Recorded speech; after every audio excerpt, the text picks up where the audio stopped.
तो देखो 10th class का साइंस का 4th चैप्टर पढ़ेंगे अपन कार्बन एंड इट्स कंपाउंड।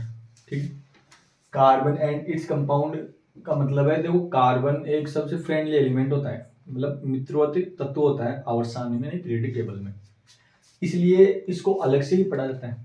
और आप आगे 11th में पढ़ोगे तो केमिस्ट्री की एक ब्रांच आती है जिसको बोला जाता है ऑर्गेनिक केमिस्ट्री। वो ऑर्गेनिक केमिस्ट्री अधिकतर कार्बन पे डिपेंड करती है। तो हम इसी कार्बन के बारे में, कुछ एक कंपाउंड है उनके बारे में 10th क्लास के लिए होता है पढ़ेंगे इस चैप्टर में। ठीक है, तो पहले हम कार्बन की जानकारी लेंगे कि कार्बन क्या होता है, कार्बन क्या है। तो कार्बन एक एलिमेंट है। अब टोटल एलिमेंट कितने हैं, 118 एलिमेंट, 118 तत्व है। उसमें से छठा नंबर का जो तत्व है, 6th नंबर का जो एलिमेंट है वो कार्बन है। तो ये सबसे पहले बात की जाएगी इसकी पोजीशन की। तो इसकी जो पोजीशन है, यानी कि स्थिति है, पोजीशन इन पीरियोडिक टेबल। तो पीरियोडिक टेबल में जो इसकी पोजीशन है, यानी कि आवर्त सारणी में जो इसकी स्थिति है, आवर्त सारणी में स्थिति है इसकी, वो क्या है, 6 नंबर। कितने नंबर पे आवर्त सारणी में, ये 6ठे नंबर पे आता है, 6 नंबर पे आता है किसमें, आवर्त सारणी में। तो ये 6 नंबर पे आता है। ठीक, अब ये 6 नंबर इसलिए भी इंपॉर्टेंट है क्योंकि आपने 9th क्लास में इसका इलेक्ट्रॉनिक विन्यास बनाई नहीं, इलेक्ट्रॉनिक कॉन्फ़िगरेशन बनना सीखा होगा, तो वो यहाँ पे पूछ सकता है आपको कि 6 नंबर वाली ये कैसे। तो मैं बता देता हूँ, हालांकि वो क्वेश्चन वैसे नहीं है कि इसकी वैलेंसी बोलेगा संयोजकता कितनी होती है, तो हम उसी से निकालेंगे। जैसे आपको पता होगा ये नाभिक होता है, ये क्या है, नाभिक है, क्या है, नाभिक है। इसके चारों ओर ये क्या है, कक्षाएं रहती है जिनका नाम KLMNO इस तरीके का होता है। ठीक है,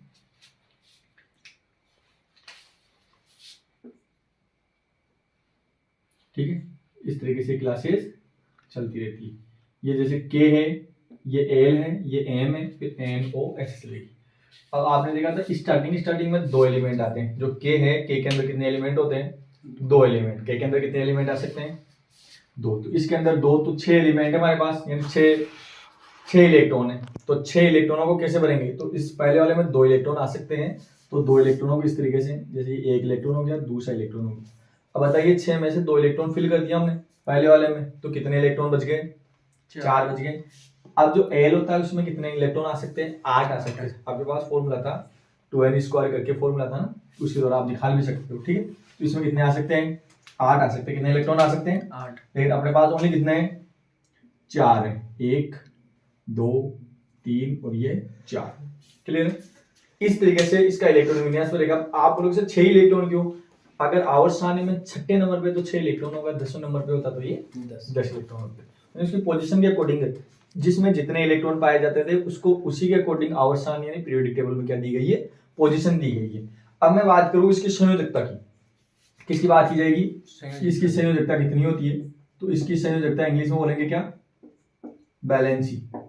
जो इसकी वैलेंसी है, वैलेंसी कितनी होती है इसकी संयोजकता होती है। संयोजकता होती क्या है, 9th क्लास में हमने देखा था कि वैलेंसी का अर्थ है जो बाहरी कक्षक है, जिसमें बाहरी कक्षक में इलेक्ट्रॉनों की संख्या, नंबर ऑफ इलेक्ट्रॉन यानी आउटर मोस्ट सेल, और आउटर मोस्ट सेल। इसके लिए ये आउटर मोस्ट सेल नहीं होगी क्योंकि यहाँ पे एक भी इलेक्ट्रॉन नहीं है, तो कौन सी होगी आउटर मोस्ट सेल, ये होगी एल वाली। तो इसमें बताओ कितने इलेक्ट्रॉन है, 1 2 3 4। तो इसकी वैलेंसी कितनी होगी, 4 होगी। ठीक है, तो इसकी मैं वैलेंसी लिख सकता हूँ, इसकी संयोजकता कितनी होगी, 4 होगी। मतलब बाह्य कोश में आउटर मोस्ट सेल में 4 इलेक्ट्रॉन है। तो ये क्यों है, क्योंकि 4 electron in outermost shell, यानी कि जो बाहर वाली जो सेल है उसके अंदर आउट कितने इलेक्ट्रॉन है, कितने इलेक्ट्रॉन है, 4। और 4 होने की वजह से ही इसकी वैलेंसी कितनी है, 4।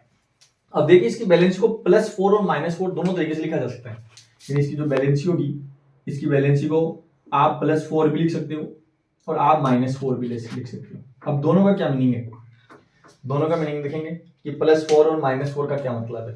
देखिए एक अष्टक नियम आएगा, आप 11th क्लास की केमिस्ट्री पढ़ोगे, वो रूल ये बोलता है कि बाहरी जो कक्षक है ना, बाहरी कक्षक जो बाहरी आउटर मोस्ट सेल है उसमें या तो 8 इलेक्ट्रॉन होने चाहिए। कितने इलेक्ट्रॉन होने चाहिए, 8। यानी वो बाहरी जो कक्षक होगा, आउटर मोस्ट सेल होगा, वो भरा हुआ होना चाहिए, फुलफिल होना चाहिए। तो या तो उसमें कितने इलेक्ट्रॉन होने चाहिए, 8 इलेक्ट्रॉन होने चाहिए, या फिर होए नहीं तो अब क्या करेगा ये कि यहाँ पे 4 इलेक्ट्रॉन है, 1 2 3 4। तो इसके बाद 2 ऑप्शन है, या तो ये 4 इलेक्ट्रॉन को गेन कर सकता है, मतलब 4 इलेक्ट्रॉन ले सकता है, या 4 इलेक्ट्रॉन डोनेट कर सकता है। तो देखो +4 इसकी जो वैलेंसी होती है वो क्यों होती है? प्लस कब होता है, कोई भी व्यक्ति प्लस कब होगा, मतलब धनी कब होगा, जब इलेक्ट्रॉन को क्या करेगा, वो छोड़ेगा। तो अगर मान लीजिए चारों इलेक्ट्रॉन को डोनेट कर देता है तो उसकी वैलेंसी कितनी होती है, +4 होती है। तो आप बताओगे कि +4 वैलेंसी कब होगी, अगर ये 4 इलेक्ट्रॉन को क्या कर दे, डोनेट कर दे। क्या कर दे, डोनेट का मतलब दान दे दे, छोड़ दे 4 इलेक्ट्रॉन को। अगर 4 इलेक्ट्रॉन का डोनेट कर देता है तो उसकी वैलेंसी +4 होती है। और अगर 4 इलेक्ट्रॉन को गेन कर लेता है, अगर 4 इलेक्ट्रॉन को क्या कर ले, ये गेन का मतलब अगर ग्रहण कर लेता है, कितने इलेक्ट्रॉनों को, 4 इलेक्ट्रॉन को अगर ये गेन कर लेता है तो इसकी वैलेंसी कितनी हो जाएगी, -4 हो जाएगी। ठीक है। अब अधिकतर वैलेंसी कौन सी होगी, कौन सी ज्यादा, मतलब इसके लिए अच्छी कौन सी होगी वैलेंसी, या कोई भी चीज है वो अधिकतर है, आपको मैं बोलूं कि 4 टॉफी लो या 4 टॉफी दो, अधिकतर आप क्या करोगे, क्या आप मेरे को 4 टॉफी दोगे, आप मेरे से 4 टॉफी लोगे? मतलब कहने का मतलब क्या है, ये 4 इलेक्ट्रॉन देने के बजाय 4 इलेक्ट्रॉन लेने में विश्वास रखता है, तो 4 इलेक्ट्रॉन लेगा ये, मैं देगा क्यों? तो अधिकतर इसकी वैलेंसी कितनी होती है, मतलब मैक्सिमम टाइम इसकी जो वैलेंसी होगी, या फिर इसकी जो वैलेंसी होगी मेनली, वो क्या होगी, -4। ठीक है।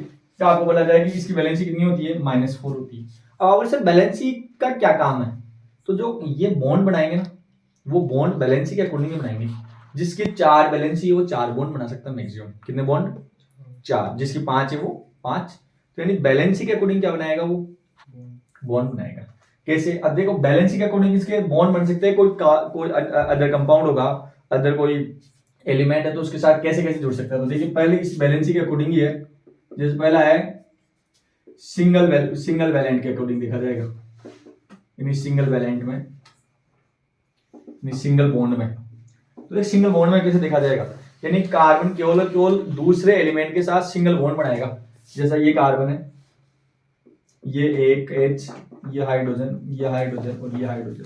अब आप मुझे बताओ यहाँ पे कार्बन कितने बॉन्ड बनाए, कार्बन ने 4 बॉन्ड बनाए, 1 2 3 4, और सबके साथ सिंगल है क्या, इसको क्या बोला जाएगा, सिंगल वैलेंट। क्या बोला जाएगा, सिंगल वैलेंट। तो ये क्या है, एकल संयोजी बंध है। कौन सा बंध है ये, एकल संयोजी। ये प्रॉपर्टी होगी इसकी एकल संयोजी। कौन सी होगी, एकल संयोजी, एकल संयोजी। अब सेकंड टाइम बात की जाएगी अगर डबल की, तो देखिए डबल वैलेंट, तो देखिए द्विसंयोजी में बात की जाएगी। तो कार्बन क्या करेगा, जैसे कि कार्बन और ऑक्सीजन के साथ डबल बॉन्ड बना लेता है। किसके साथ डबल बॉन्ड बना लेता है, ऑक्सीजन। और ये बनाएगा CO2। क्या बनाएगा, CO2 कार्बन डाइऑक्साइड जानते हो आप, ठीक। तो CO2 बनाएगा, क्या बनाएगा, CO2। ये डबल वैलेंसी को रिप्रेजेंट कर रहा है यहाँ पे। इसके अलावा अगर मैं बात करूं ट्रिपल के लिए, ट्रिपल वैलेंसी के लिए, यानी त्रिसंयोजी के लिए, त्रिसंयोजी के लिए, तो बनेगा नाइट्रोजन के साथ। नाइट्रोजन 3 बॉन्ड बना लेता है। नाइट्रोजन कितने बॉन्ड बना लेता है, 3। ये आपने इसकी बैलेंसिंग 9th क्लास में देखी होगी, और यहाँ पे मान लो A से लगा दो, ठीक है। तो ये होता है कौन सा, सिंगल वैलेंट, ये होता है डबल, और ये होता है ट्राइवैलेंट, ठीक है। तो ये सिंगल का है, ये डबल का है, और ये ट्राइवैलेंट है। अब देखिए इसके अकॉर्डिंग ही बैलेंसी होती है इसकी, मतलब किस हिसाब से ये कंपाउंड को बनाएगा, किस हिसाब से बॉन्ड बनाएगा, वो डिपेंड करता है पूरी की पूरी इसकी बैलेंसी को। अब देखिए 2 तरीके के बॉन्ड होते हैं, कार्बन जो 2 तरीके के बॉन्ड बनते हैं। बॉन्ड कौन कौन से होते हैं, तो हम सबसे पहले देखेंगे बॉन्ड, उसके अकॉर्डिंग देखा जाएगा। बंद देखिए, जो मेनली हमारे पास पहला बंद होगा कोवैलेंट बॉन्ड।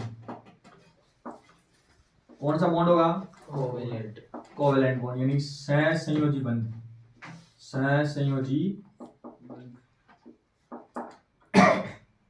बंध, ठीक है। दूसरा होगा आयनिक बंध। कौन सा बंध, आयनिक बंध, यानी आयोनिक कंपाउंड, आयोनिक बॉन्ड, ठीक है। अब इनमें क्या डिफरेंस है, सहसंयोजी बंध क्या होता है और आयनिक बॉन्ड क्या होता है। तो इसमें मेनली डिफरेंस है कि इसमें इलेक्ट्रॉन जो रहेगा ना, इलेक्ट्रॉन की शेयरिंग होगी। तो ये जो बॉन्ड बनेगा वो बनेगा ड्यू टू इलेक्ट्रॉन शेयरिंग। तो ये बॉन्ड बनता है किसकी वजह से, इलेक्ट्रॉन की शेयरिंग की वजह से। ठीक है, जब भी जो ये बॉन्ड बनता है वो इलेक्ट्रॉन के गेन या इलेक्ट्रॉन के लेने की वजह से, यानी कि taken and given of electron, यानी इलेक्ट्रॉन के लेने और देने की वजह से जो बॉन्ड बनेगा वो कौन सा बनेगा, आयोनिक बॉन्ड। और इलेक्ट्रॉन शेयरिंग की वजह से जो बॉन्ड बनेगा वो कौन सा बनेगा, कोवेलेंट बॉन्ड। ठीक है, कैसे, अधिकतर जो कार्बन बनाता है बॉन्ड वो कोवेलेंट बॉन्ड बनाता है। ऐसा क्यों? अब कोवेलेंट बॉन्ड क्यों बनाया जाता है? क्योंकि मैंने आपको बताया था एक अष्टक नियम, ऑक्टेट रूल। ऑक्टेट रूल क्या बोलता है? ऑक्टेट रूल बोलता है कि बाहरी जो कोष है, बाहरी जो सेल है, उसमें 8 इलेक्ट्रॉन होना चाहिए। अगर 8 इलेक्ट्रॉन है तो वो स्टेबल है, अगर 8 इलेक्ट्रॉन नहीं होंगे तो वो क्या नहीं है, स्टेबल नहीं है। समझ में आ गया? बाहर कितने इलेक्ट्रॉन होने चाहिए? 8 इलेक्ट्रॉन होने चाहिए। कितने इलेक्ट्रॉन होने चाहिए? 8। तो देखिए ये कार्बन है जिसमें बात करता हूँ, कार्बन की। किसकी बात करता हूँ? कार्बन के पास 4 इलेक्ट्रॉन है। कार्बन के पास कितने इलेक्ट्रॉन है? 4। कार्बन के पास, मान लो आप, कार्बन के पास 4 इलेक्ट्रॉन है। कितने इलेक्ट्रॉन है? अब ये क्या करेगा, इसको कितने इलेक्ट्रॉन चाहिए? 4। ऑक्टेट रूल कंप्लीट करने के लिए 4 इलेक्ट्रॉन, क्योंकि इसके पास 8 होने चाहिए। तो ये यहाँ पे क्या करेगा, एक इलेक्ट्रॉन एक हाइड्रोजन को ढूंढ लेगा, ऐसे मान लो। ठीक है, एक किसको ढूंढ लेगा? हाइड्रोजन को ढूंढ लेगा। इसको मैं क्रॉस से बता देता हूँ, इसको डॉट से बता देता हूँ। ठीक है, एक दूसरा हाइड्रोजन एक और लेगा। क्यों? क्योंकि अगर इसी से लेगा तो ओनली 5 ही हो पाएंगे, 4 तो खुद गए, और एक इसका, और एक लेगा यहाँ पे, और ऐसे ही एक हाइड्रोजन का आएगा यहाँ पे, और एक हाइड्रोजन का आएगा यहाँ पे। समझ में आ गया?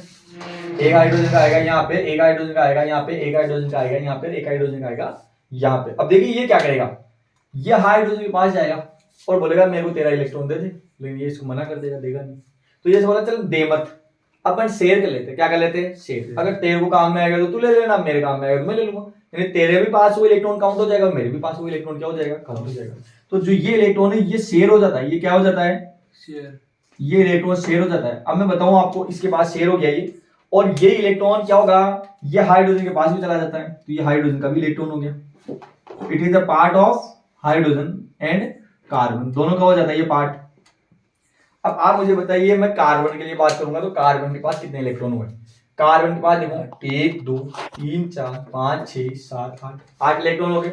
अब यहाँ पे इलेक्ट्रॉन की शेयरिंग की वजह से बॉन्ड बना है, मतलब इनके बीच बॉन्ड बन गया। ये इनके बीच क्या बन गया, ये बॉन्ड बन गया। और इनके बीच जो बॉन्ड बनेगा वो किसकी वजह से बना है? इसमें जो बॉन्ड बना है वो किसकी वजह से बना है?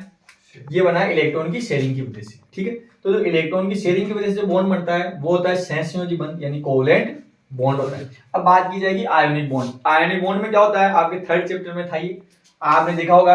अगर मान लो सोडियम है, सोडियम की वैलेंसी कितनी होती है?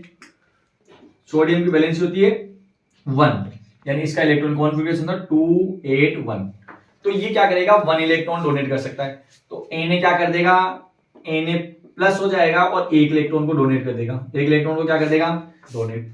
अब मुझे बताओ Na प्लस हुआ क्यों? क्योंकि 1 इलेक्ट्रॉन डोनेट करेगा, और कोई भी चीज डोनेट करेगा तो वो क्या है, धनी है एक तरीके से, तो इसके ऊपर पॉजिटिव चार्ज आ जाएगा। और ऐसे ही आप एक इसको एक ऐसा एलिमेंट की जरूरत है जो इलेक्ट्रॉन को ले सके। जैसे इसके फ्रेंड होगा वो क्लोरीन, क्या होगा, क्लोरीन। अब क्लोरीन ऐसा चाह रहा है कि मेरे को 1 इलेक्ट्रॉन दे, सोडियम ऐसा चाह रहा है कि मैं 1 इलेक्ट्रॉन दूं किसी को, और वो चाह रहा है मेरे को कोई 1 इलेक्ट्रॉन दे, यानी ये लेने वाला हो गया और ये देने वाला।